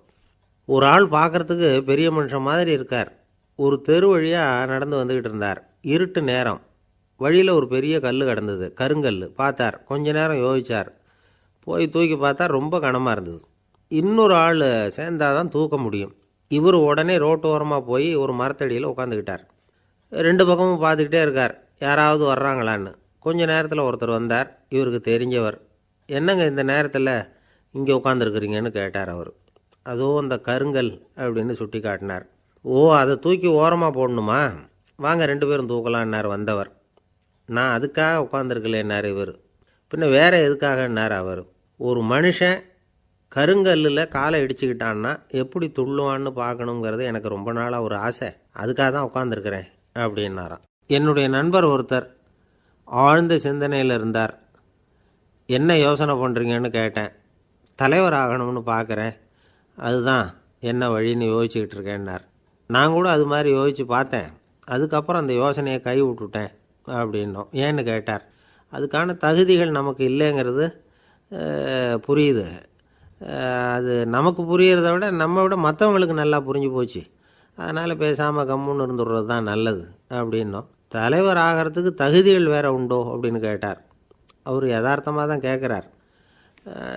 நாங்கள் உடனே எங்ககிட்ட இருந்த ஒரு புஸ்தகத்தை எடுத்து அவர்கிட்ட கொடுத்தோம். படித்து பாருங்கன்னு. தலைவர் ஆகிறதுக்கு என்ன வழி அப்படிங்கிறத பற்றி அதில் போட்டிருக்கிறாங்க. முதல் வழி என்ன தெரியுமா? ஒரு 4 பேர் முன்னாடி இல்லைன்னா ஒரு கூட்டத்துக்கு முன்னாடி நீங்கள் பேச போகிறீங்க. அப்போ எப்படி ஆரம்பிக்கணும்னா, உண்மையான புகழ்ச்சி, நேர்மையான பாராட்டு, இதோடு ஆரம்பிக்கணும். எடுத்ததுமே அது சரியில்லை இது சரியில்லைன்னு பேசிகிட்டு இருக்கக்கூடாது. மக்களை பார்த்து நீங்கள் தான் தப்பு பண்ணிவிட்டீங்க அப்படின்னு நேரடியாக சொல்லக்கூடாது. தவறு இருந்தாலும் அதை மறைமுகமாக ஏதாவது கதை சொல்லி அதிலிருந்து அவங்க புரிஞ்சுக்கிற மாதிரி செய்யணும்.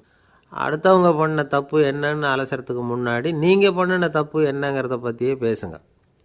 எதுக்கும் நேரடியாக உத்தரவு போட்டுக்கிட்டு இருக்கக்கூடாது. இதை நீங்கள் செய்யணும் அப்படின்னு சொல்கிறதுக்கு பதிலாக நீங்கள் இப்படி செஞ்சால் எப்படி இருக்கும் அப்படின்னு கேள்வி மாதிரி கேட்கணுமா. இப்படி கேட்டால் அது உத்தரவு மாதிரி தெரியாதான். அடுத்தவங்க மரியாதையை காப்பாற்றுறது மாதிரி பேசணுமா. உங்கள் பேச்சு இன்னொருத்தரை அவமானப்படுத்துறது மாதிரி இருக்கக்கூடாதான். ஏண்டா இவங்கிட்ட போய் மாட்டிக்கிட்டோம்னு யாரும் நினச்சிடக்கூடாது.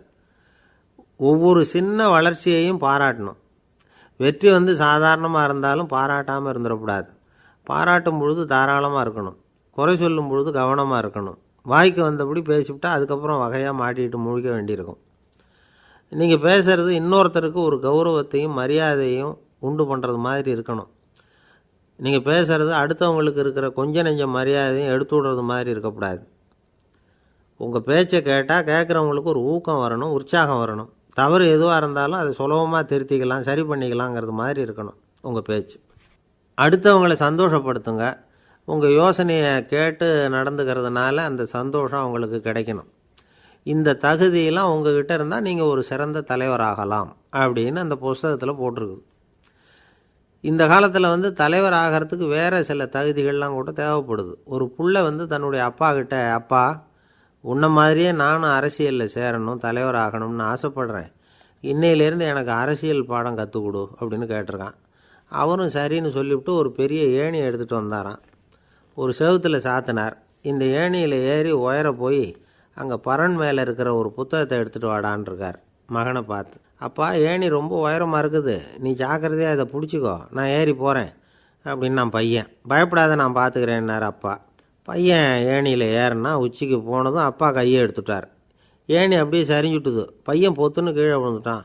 இடுப்பை பிடிச்சிக்கிட்டே எழுந்திரிச்சான். என்னப்பா இது, இப்படி என்னை ஏற விட்டுட்டு கையை விட்டுட்டியே, இப்படி கை விடலாமா அப்படின்னு கத்தியிருக்கான். அப்பா நிதானமாக சொன்னாராம், அவசரப்படாதேப்பா, அரசியலில் இதுதான் முதல் பாடம், பெத்த அப்பனாக இருந்தாலும் அவனை நம்பாதே அப்படின்னு உபதேசம். அன்பாக இருக்கணும்னு அநேக பெரியவங்க சொல்லியிருக்கிறாங்க. நாமளும் அதை கேட்டுவிட்டு அன்பு காட்டுறதுக்கு தயாராக தான் இருக்கிறோம். அதை வாங்கிறதுக்கு தான் ஆளை காணும். இருந்தாலும் அன்பில் எத்தனையோ வகை உண்டு. அதை சரியாக புரிஞ்சுக்கிட்டு அதுக்கப்புறம் அன்பு காட்ட ஆரம்பிக்கணும். வகையை புரிஞ்சிக்காமல் அன்பு காட்டினா வம்புல மாட்டிக்க வேண்டியது தான். அன்புன்னா சாதாரணமாக நினச்சி விடாதீங்க. அதில் எவ்வளவு விதம் தெரியுமா? இரக்கம், கருணை, காருண்யம், பந்துத்துவம், பட்சம், பாசம், நேசம், விசுவாசம், அபிமானம், காதல், பக்தி, இப்படி பல விதமாக அதை பற்றி சொல்லி வச்சிருக்கிறாங்க பெரியவங்க. இந்த வார்த்தைகள்லாம் நாம் கேள்விப்பட்டது தான். இருந்தாலும் அதுகளுக்குள்ள என்ன வித்தியாசம்னு கேட்டால் சரியாக சொல்ல தெரியாது. அதனால் இந்த வார்த்தைகளுக்கெல்லாம் பெரியவங்க என்ன விளக்கம் சொல்கிறாங்கன்னு இப்போ பார்க்கலாம். எளியவர்கள் மேலே செலுத்துகிற அன்பு இருக்கு பாருங்க, அதுக்கு இரக்கம்னு பேர். அறிவு பலம், சரீர பலம், இது ரெண்டும் இல்லாதவங்க மேலே, அதாவது வலிமையற்றவர்கள் மேலே செலுத்துகிற அன்பு இருக்கு பாருங்க, அதுதான் கருணை. எறும்புலேருந்து யானை வரைக்கும் சகல ஜீவராசிகள் மேலேயும் காட்டுற அன்புக்கு காருண்யம்னு பேர், ஜீவகாருண்யம். சிவி சக்கரவர்த்தி காட்டின அன்பு இந்த ரகம். உறவினர்கள், சொந்தக்காரங்க, அவங்க வசதியாக இருந்தாலும் வறுமையில் இருந்தாலும் வித்தியாசம் இல்லாமல் காட்டுற அன்பு இருக்கு பாருங்க, அதுக்கு பேர் பந்துத்துவம். ஒரு எஜமானன் வேலையாள்கிட்ட காட்டுற அன்பு இருக்கு பாருங்க, அதுக்கு பேர் தான் பட்சம். அவனும் தன்னை மாதிரி மனுஷன்தாங்கிற நினப்பு வேணும். ஒரு தாய் தன்னுடைய குழந்தை மேலே, ஒரு குழந்தை தன்னுடைய தாய் மேலே செலுத்துகிற அன்புக்கு பாசம்னு பேர். ஈருடல் ஓர் உயிர்னு நினைக்கிறது இது. ராமரும் கௌசலையும் இதுக்கு உதாரணம். தம்மை ஒத்த நண்பர்கள் கிட்ட செலுத்துற அன்புக்கு நேசம்னு பேரு. வயசு, செல்வம், அந்தஸ்து இந்த வித்தியாசமெல்லாம் பார்க்காம அவங்க சுக துக்கத்தில் சமபங்கு எடுத்துக்கிறது இது. கிருஷ்ணன் குசேலர்கிட்ட காட்டினது இந்த ரகம். வேலை செய்கிறவன் முதலாளிகிட்ட காட்டுற அன்புக்கு விசுவாசம்னு பேரு. தேசத்து மேலேயும் தாய்மொழி பேர்லையும் செலுத்துற அன்புக்கு அபிமானம்னு பேரு. தேசாபிமானம்னு சொல்றமே இதுதான். ஒரு கணவன் மனைவி பேர்ல காட்டுற அன்புக்கு காதல்னு பேரு. கடவுள் பேர்ல செலுத்துற அன்புக்கு பக்தின்னு பேரு. இப்படி அன்புல பல ரகம் இருக்கிறப்போ அதுல உள்ள வித்தியாசம் தெரியாம இடம் மாத்தி அன்பு காட்டினா இடைஞ்சல் தான். சரி, இந்த அன்பை பத்தி விஞ்ஞானம் என்ன சொல்லுது தெரியுமா? இதயத்தை பாதுகாக்கிறதுக்கு முக்கியமா தேவைப்படுற ஒண்ணு இந்த அன்பு தான் சொல்லுது. நெதர்லாந்து விஞ்ஞானிகள் இதை ஆராய்ச்சி பண்ணியே கண்டுபிடிச்சிருக்கிறாங்க. கொஞ்சம் முயல் குட்டிகளை 2 பிரிவா பிரிச்சாங்க. 2 குரூப்புக்கும் கொழுப்பு அதிகமா உள்ள ஆகாரத்தையே கொடுத்துட்டு வந்தாங்க. ஆனா ஒரு குரூப்புக்கு வெறுமன ஆகாரத்தை கொடுத்ததோட சரி, இன்னொரு குரூப் முயல்களுக்கு ஆகாரம் கொடுத்ததோட நிறுத்திக்கல. அதுக்கு முன்னாடி கூண்டுகளை திறந்து விட்டு முயல்களை கொஞ்ச நேரம் எடுத்து கொஞ்சி விட்டு அதுக்கப்புறமா ஆகாரம் கொடுத்தாராம் ஆராய்ச்சியாளர். இந்த குரூப்புக்கு இதய பாதிப்பு 60% குறைச்சலா இருந்துதான். சில நோயாளிகளுக்கு ஹார்ட் அட்டாக் வந்தாலும் அதை தாங்கிக்கிட்டு குணமாகிற சக்தி அதிகமாக இருக்குது. இது எப்படின்னு ஆராய்ச்சி பண்ணி பார்த்துருக்குறாங்க. அவங்கெல்லாம் மனைவி தன் பேரில் ரொம்ப அன்பாக இருக்கிறதாக நினைக்கிறவங்களா இருக்கிறாங்களாம். இதய நோயாளிகள் பல பேரை சந்தித்து இதய நோய் ஏற்பட என்ன காரணம்னு கேட்டிருக்கிறாங்க. அவங்க சொன்ன காரணம்லாம் சாப்பாடு சம்பந்தமாக இல்லையா, மனைவி அன்பா இல்லை, இப்படிப்பட்ட காரணத்தை தான் சொல்கிறாங்களாம். அதனால் இதயத்தை பாதுகாக்கணும்னு நினைக்கிறவங்க அடுத்தவங்க அன்பா இருக்கிறது மாதிரி பார்த்துக்குங்க, அதுதான் முக்கியம். ஒருத்தர் முகம் பூரா பிளாஸ்டரி போட்டுக்கிட்டு வந்தார். ரொம்ப கோபமா, என்னங்க ஆச்சுன்னு விசாரித்தேன். எல்லாம் உங்களால் தான் சார்னார். விவரமாக சொல்லுங்களேன். என்ன உங்கள் தகவலை கேட்டுட்டு ஒரு பூனைக்குட்டியை கையில் எடுத்தேன், அன்பா அதை தடவி கொடுக்கறதுக்காக. ஆனால் அது முந்திக்கிட்டது, அது என் முகத்தை தடவி கொடுத்துட்டுது. முகம் பூரா நகை கீறல், அதுதான் இப்படி அப்படின்னார். அன்புல அறிவு சேராததுனால வந்த கோலம். அவர் ஒரு பெரிய குடும்பத்தில் பிறந்தவர். இருக்கிற சொத்துக்கள் எல்லாத்தையும் வாரி வழங்கிவிட்டு காட்டுக்கு புறப்பட்டார் தவம் செய்யறதுக்காக. இருந்தது பூராவும் கொடுத்துட்டார். இனிமேல் எதுவுமே இல்லை கொடுக்கறதுக்கு. அப்போது கடைசியாக ஒருத்தன் வந்து கையை நீட்டினான். ஐயா ஏதாவது கொடுங்கன்னா. அவர் பார்த்தார். கட்டியிருக்கிற வேட்டியை தவிர வேறு எதுவுமே இல்லை. 8 முழம் பட்டு வேட்டி, ஜரிகை கரையோடு இருக்குது. கடைசியாக அதை தான் எடுத்து கட்டிக்கிட்டு அவர் புறப்பட்டுக்கிட்டு இருக்கிறார். அவர் பார்த்தார், எதிரில் அவன் பரிதாபமாக நின்றுக்கிட்டு இருக்கிறான். அந்த 8 முழ வேட்டியை 2ஆக கிழிச்சார். 4 முழத்தை அவங்ககிட்ட கொடுத்துட்டு மீதி 4 முழத்தை தன்னுடைய இடுப்பில் கட்டிக்கிட்டு அவர் காட்டுக்கு போயிட்டார். இவன் என்ன பண்ணான் தெரியுமா? கையில் கிடைச்ச 4 முழத்தை எடுத்துக்கிட்டு கடை வீதிக்கு போனான். பழைய பட்டு வேட்டி, ஜருகை இதெல்லாம் விலைக்கு வாங்குற வணிகர் ஒருத்தர் இருந்தார். அவர்கிட்ட போனான். இதை விலைக்கு எடுத்துக்கிறீங்களான்னு கேட்டான். அவர் வாங்கி பார்த்தார். ஆகா, ரொம்ப அருமையான வேட்டி, விலை ஒசந்த ஜரிகை, இது ஏது உனக்குன்னு கேட்டார். அவன் நடந்ததை சொன்னான். அப்படின்னா ஒன்று செய்ய, இந்த வேட்டியோட இன்னொரு பாதியையும் மெதுவாக வாங்கிட்டு வந்துரு, உனக்கு நிறைய பணம் தரேன் அப்படின்னார் அந்த வணிகர். இவன் கொஞ்சம் யோசனை பண்ணி பார்த்தான். கொஞ்சம் இருங்க, அதை வந்துவிடுறேன் அப்படின்னு சொல்லிவிட்டு நேராக காட்டுக்கு போனான். அவர் எங்கே இருக்காருன்னு தேடி கண்டுபிடிச்சான். அவர் ஒரு இடத்துல தவக்கோலத்தில் இருக்கிறார். கட்டியிருந்த இடைவேட்டியும் அவரை அறியாமலே நழுவி கீழே விழுந்து கிடக்குது. இவனுக்கு ரொம்ப வசதியாக போச்சு. அவரை கேட்க வேண்டிய அவசியமே இல்லை. மெதுவாக சத்தம் போடாமல் அடிமேல் அடி வச்சு நெருங்கினான். அவர் கண்ணை மூடிக்கிட்டு அவர் பாட்டு நின்றுக்கிட்டு இருக்கார். இவன் மெதுவாக போய் கீழே கிடந்த அந்த துணியை எடுத்துக்கிட்டு சத்தம் போடாமல் திரும்பி நடந்தான். அப்படி கொஞ்சம் தூரம் நடந்திருப்பான். அப்படி ஓட ஆரம்பிக்கிற சமயத்தில் அவன் காலில் கீழே கிடந்த முள் ஒன்று நறுக்குன்னு தைச்சி விட்டுது. வலி தாங்க முடியாமல் அம்மான்னு கத்திவிட்டான். இந்த சத்தத்தினால கண்ணை மூடி நின்றுக்கிட்டு இருந்த அவர் தவம் கலைஞ்சிது. மெதுவாக கண்ணை திறந்து பார்க்குறார். தன் இடையில இருந்த வேட்டி அவன் கையில் இருக்குது. இப்போ அவர் நினைக்கிறாராம், இந்த வேட்டி மேலே நான் வச்ச ஆசை அல்லவா அவனை வந்து திருடன் ஆக்கிவிட்டுது அப்படின்னு நினச்சாராம். இது எப்பேற்பட்ட மனநிலைங்கிறத கொஞ்சம் யோசிச்சு பாருங்கள். தான் ஒரு பொருள் மேலே வைத்த பற்று இன்னொரு மனிதன் திருடனாக ஆகிறதுக்கு காரணமாக ஆயிட்டுதே அப்படின்னு நினைக்கிறார். அப்படி நினச்ச அவர் யார் தெரியுமா? அவர் தான் மகாவீரர். இழந்துட்டேங்கிறியே, நீ என்னத்தை கொண்டு வந்த இங்கே இழக்கிறதுக்கு? நீ என்னத்தை உண்டாக்குன இது அழிஞ்சுட்டுதுன்னு சொல்கிறதுக்கு? இது அவருடைய சிந்தனை. இன்றைக்கி நம்ம சிந்தனையெல்லாம் வேறு மாதிரி இருக்குது. ஒருத்தன் நடுத்தெருவில் உட்காந்து அழுதுகிட்டு இருந்தான். அந்த வழியாக வந்தவர் கேட்டார், ஏன்ப்பா அழற அப்படின்னு கேட்டார். 5 ரூபா சார், இந்த இடத்துல விழுந்துட்டுது, ரொம்ப நேரமாக தேடுறேன், கிடைக்காது போல இருக்கு அப்படின்னா. எப்போ தொலைஞ்சுது அப்படின்னு கேட்டார். அது எனக்கு தெரியாது சார், பணத்தை தொலைச்சவன் தேடி பார்த்துட்டு போயிட்டான், நான் அவனுக்கு பின்னாடி தேட வந்தவன் அப்படின்னு சொல்லிவிட்டு மறுபடியும் தேட ஆரம்பித்தானான். அமெரிக்க ஜனாதிபதி ஆப்ரஹாம் லிங்கன் ஒரு நாள் தன்னோட கோச்சு வண்டியில் தலைநகரான வாஷிங்டனுக்கு போயிட்டுருக்கிறார். கோச்சு வண்டி ஒரு சாலையில் போயிட்டுருக்கு. அந்த சாலைக்கு ஒரு பக்கத்தில் பயங்கரமான சதுப்பு நிலம். சதுப்பு நிலம்னா அது புதைகுழி, புதை மணல்ங்கிறோம்ல, அது மாதிரி. அந்த சதுப்பு நிலத்தில் யாராவது மாட்டிக்கிட்டா அவ்வளவுதான், ஆளை கொஞ்சம் கொஞ்சமாக உள்ளே அமுக்கிவிடும், தப்பிச்சு கரையிறது கஷ்டம். அப்படிப்பட்ட நிலம் அது. ஆப்ரஹாம் லிங்கன் ஏதோ ஒரு முக்கியமான அரசாங்க வேலையாக போயிட்டு திரும்பி வந்துக்கிட்டு இருக்கிறார். அதனால் அந்த சமயத்தில் அவர் விலை உசந்த ஆடைகளை அணிஞ்சிருக்கிறார். அப்படி அவர் அந்த கோச்சு வண்டியில் வந்துக்கிட்டு இருக்கிறாரு. அந்த சமயத்தில் ஒரு காட்சி அவர் கண்ணில் பட்டுட்டுது. என்ன தெரியுமா? ரோட்டுக்கு பக்கத்தில் இருந்த சதுப்பு நிலத்தில் ஒரு இளம் பன்றிக்குட்டி சிக்கிக்கிட்டு தவிச்சிக்கிட்டு இருக்குது, பரிதாபமாக கத்திக்கிட்டு இருக்குது. அதை பார்த்தார் லிங்கன். அவருக்கு என்ன மாதிரி ஆயிட்டுது. உடனே வண்டியை நிறுத்த சொன்னார், கீழே இறங்கினார். தன்னோட விலை உசந்த ஆடைகளை பற்றி லட்சியம் பண்ணவே இல்லை. தனக்கே ஆபத்து வரலாம்ங்கிறத பற்றியும் கவலைப்படலை. தான் ஒரு குடியரசுத் தலைவருங்கிறத பற்றியும் அவர் நினச்சி பார்க்கல. நேராக அந்த சதுப்பு நிலம் பக்கமாக போனார். அந்த சேத்துல இறங்கி பன்றிக்குட்டியை காப்பாற்றி கரைக்கு கொண்டுட்டு வந்து சேர்த்துட்டார். அதுக்கப்புறம் நிம்மதியாக கோச்சு வண்டியில் ஏறி வெள்ள மாளிகைக்கு வந்து சேர்ந்தார். ட்ரெஸ்ஸு, உடம்பு பூரா சேறு சகதி. பார்க்குறவங்களுக்கெல்லாம் ஆச்சரியமாக போச்சு. அவங்களுக்கு ஒன்றும் புரியல. இவர் நேராக ட்ரெஸ்ஸு மாற்றிக்கிறதுக்காக போனார். கோச்சு வண்டி ஓட்டிகிட்டு வந்தவங்கிட்ட போய் எல்லோரும் கேட்டாங்க, என்ன ஆச்சு அப்படின்னு. அவர் வர்ற வழியில் நடந்த விவரத்தை சொன்னார். ஆப்ரஹாம் லிங்கனுடைய இந்த இறக்க குணத்தை எல்லாரும் பாராட்டினாங்களாம், புகழ்ந்தாங்களாம். ஆனால் இதுக்கு லிங்கன் என்ன பதில் சொன்னார் தெரியுமா? தயவு பண்ணி இந்த புகழ்ச்சியான பேச்சையெல்லாம் ஒதுக்குங்க, அதெல்லாம் வேணாம். அந்த சின்ன பிராணி சகதியில் மாட்டிக்கிட்டு துடிச்சிக்கிட்டு இருந்தது, அதை பார்த்தேன்.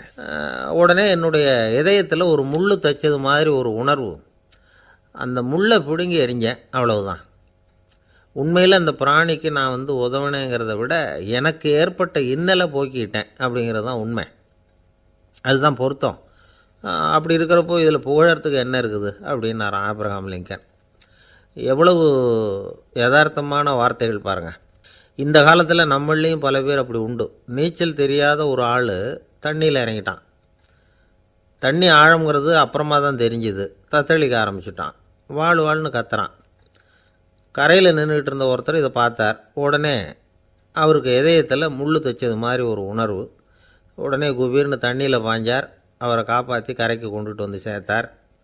இதை பார்த்துக்கிட்டு இருந்த இன்னொருத்தர் காப்பாற்றின அந்த ஆளை பாராட்டி புகழ்ந்தார். என்ன புகழாதீங்க சார் அப்படின்னார் அவர். ஏன்னு கேட்டார் இவர். நான் அந்த ஆளை ஏன் காப்பாற்றினேன் தெரியுமா? அவன் நேற்றுக்கு என்கிட்ட 300 ரூபா கடன் வாங்கியிருக்கிறான்.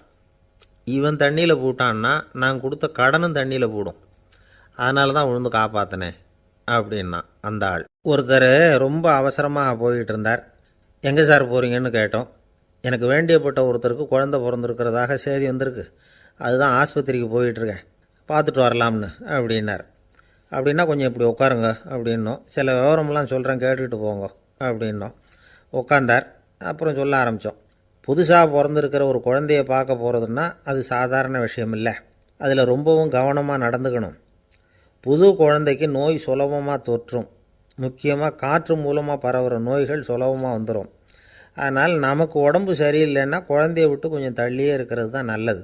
பெரியவங்களை பொறுத்த வரைக்கும் சாதாரணமாக உள்ள ஒரு கிருமி கூட குழந்தையை பொறுத்த வரைக்கும் ரொம்ப மோசமான ஒரு கிருமியாக இருக்கும். சில வெளிநாடுகளில் எப்படி தெரியுமா? பிறந்த குழந்தை தூங்கிக்கிட்டு இருக்கிற ஒரு ரூமுக்கு போகணும்னா போகிறவங்க முகமூடி போட்டுக்கணும், காலணிகளை மாற்றிக்கணும், அவ்வளவு சுத்தமாக உள்ளே போய் பார்த்துட்டு வரணும். பொதுவாக சில ஆஸ்பத்திரிகளில் பார்த்திங்கன்னா பார்வையாளர்கள் நேரத்தில் விசிட்டிங் ஹவர்ஸ் தாயை விட்டு குழந்தைய தனியாக பிரித்து வச்சுருவாங்க. எதுக்குன்னு நினைக்கிறீங்க? அந்த நேரம் பல பேர் வருவாங்க போவாங்க. அவங்க கை கால் சுத்தமாக இருக்காது. சுத்தம் இல்லாத கைகள் மூலமாக கிருமிகள் பரவும். சுத்தமில்லாத கைன்னா மண்ணு தூசி படிஞ்சிருக்கிற கை மட்டும் தான் அர்த்தம் இல்லை. சாலையில் கையை வீசிக்கிட்டு நடந்து வர்றீங்க, குழந்தைய பொறுத்த வரைக்கும் அது கூட சுத்தம் இல்லாத கை தான். தாயை தவிர மற்றவங்க குழந்தைய தூக்காமல் பார்த்துக்கிறது நல்லது. தாய் கூட அளவோடு கொஞ்சிறதோடு நிறுத்திக்கணும். புதுசாக ஒரு குழந்தைய பெற்றுருக்கிற பொண்ணுக்கிட்ட மற்ற தாய்மார்கள் ஏதாவது சொல்லிக்கிட்டே இருப்பாங்க. குழந்தைய அப்படி வளர்க்கணும் இப்படி வளர்க்கணும் அப்படின்னு ஏதாவது அட்வைஸ் பண்ணிக்கிட்டே இருப்பாங்க. இப்படி ஓவராக அறிவுரை பண்ணுறது அந்த பொண்ணை குழப்பி விட்டுரும். அதனால் அப்படிலாம் பண்ணக்கூடாது. அந்த பெண்ணே ஏதாவது கேட்டால் கூட டாக்டர் சொல்ல வேண்டிய விவரங்களையெல்லாம் நாமே சொல்லிகிட்டு இருக்கக்கூடாது. புதுசாக பிறந்திருக்கிற குழந்தைய மட்டும்தான் இப்படி பார்க்கணும்னு இல்லை. ஒரு நோயாளி குழந்தைய பார்க்க போகிறதுனா கூட ரொம்ப எச்சரிக்கையாக தான் நடந்துக்கணும். ஒரு தின்பண்டமோ விளையாட்டு சாமானோ அந்த குழந்தைக்கு நாம் வாங்கிட்டு போகிறதா வச்சுக்குவோம். அதை நேராக கொண்டுகிட்டு போய் அந்த குழந்தைகிட்டே கொடுக்கக்கூடாது. அதோட அப்பா அம்மாக்கிட்ட ரகசியமாக கொடுக்கலாம். அவங்க முடிவு பண்ணட்டும் குழந்தைகிட்ட அதை கொடுக்கலாமா வேண்டாமாங்கிறத. அவங்களுக்கு தான் தெரியும் அதோட மனசும் உடம்பும். உங்கள் அக்கறையை காட்டுறதா நினச்சிக்கிட்டு குழந்தை வாயில் எதையும் கொண்டுட்டு போய் போடாதீங்க. போகிறப்போ உங்கள் வீட்டு குழந்தையும் அழைச்சிட்டு போகாதீங்க. இது நோயை வாங்கிட்டு வந்துடும், அல்லது புதுசாக ஒரு நோயை அதுக்கிட்ட கொடுத்துட்டு வந்துடும். என்னதான் உங்களுக்கு பழக்கமான குழந்தையாக இருந்தால் கூட அதுக்கு விருப்பம் இல்லைன்னா பேசக்கூடாது. அங்கே போய் அவங்க பள்ளிக்கூடத்தை ஞாபகப்படுத்திகிட்டு இருக்கக்கூடாது. நோயில் இருக்கிறப்ப ஸ்கூலை பற்றி பேச அது விரும்பாது. ஆஸ்பத்திரியை விட்டு வெளியில் புறப்படுறப்போ குழந்தைகிட்ட சொல்லணும்னு அவசியம் இல்லை. அதோட அப்பா அம்மா கிட்ட சொல்லிவிட்டு புறப்பட்டா போதும். குழந்தை கோபிச்சிக்காது. சமூக சம்பிரதாயத்தை பற்றி அது கவலைப்படுறதில்லை. இப்படி எல்லா விவரமும் நம்ம எதிரில் உட்காந்துருந்தவங்ககிட்ட சொல்லி முடித்தோம். ரொம்ப நன்றி சார் அப்படின்னு சொல்லிவிட்டு அவர் புறப்பட்டார். குழந்தைங்க கொஞ்சம் வளர்கிற வரைக்கும் தான் நாம் எச்சரிக்கையாக இருக்கணும்னு இல்லை, வளர்ந்த பிறகு இன்னும் எச்சரிக்கையாக இருக்கணும். ஒரு பையன் பள்ளிக்கூடத்துலேருந்து திரும்பி வீட்டுக்கு வந்தான். முகம் பூரா நகத்தால் கீறி இருந்தது. அப்பா பார்த்து பயந்துட்டார். யாருடா உன்னை இப்படி பண்ணது அப்படின்னார். என் கூட படிக்கிற இன்னொரு பையன்னா. நாளைக்கு உன் கூட பள்ளிக்கூடத்துக்கு வர்றேன், நீ எனக்கு அவனை அடையாளம் காட்ட முடியுமான்னார். அது ரொம்ப